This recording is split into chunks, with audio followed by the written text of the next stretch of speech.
പിന്നെ അരിഞ്ഞു വെച്ച പച്ചമുളക് ഇട്ട് കൊടുക്കുക.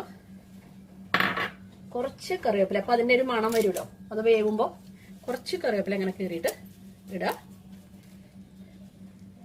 പിന്നെ ആവശ്യത്തിന് ഉപ്പ് ഇട്ടിട്ട് നമുക്ക് അടച്ചു വെച്ച് വേവിക്കണം. ആവശ്യത്തിന് ഉപ്പിടുക, ഉപ്പിട്ടു.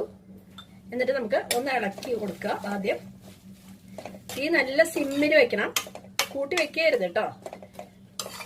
നല്ല സിമ്മിൽ ഇരുന്നോട്ടെ. നല്ല സിമ്മിൽ വെച്ചിട്ട് നമുക്കത് അടച്ചു വെക്കാം. കുറച്ച് വെള്ളമുണ്ട്, പയറിന് കുറച്ച് വേവുണ്ടല്ലോ, അപ്പൊ ഒന്ന് വേവട്ടെ അത്. അപ്പൊ നമുക്ക് അടച്ചു വെക്കാം. ഇടയ്ക്ക് ഒന്ന് ഇളക്കാൻ വേണം കേട്ടോ, ഇടയ്ക്ക് ഒന്ന് ഇളക്കി കൊടുക്കാം. നമ്മുടെ പയറിലെ വെള്ളമൊക്കെ വറ്റി. നമുക്ക് ഇതിൽ കുറച്ച് വെളിച്ചെണ്ണ, പച്ച വെളിച്ചെണ്ണ ഒഴിച്ചിട്ട് ഒന്ന് ഫ്രൈ ആക്കി എടുക്കാം. അത്ര വേണ്ടു. നമുക്ക് ഇതിലേക്ക്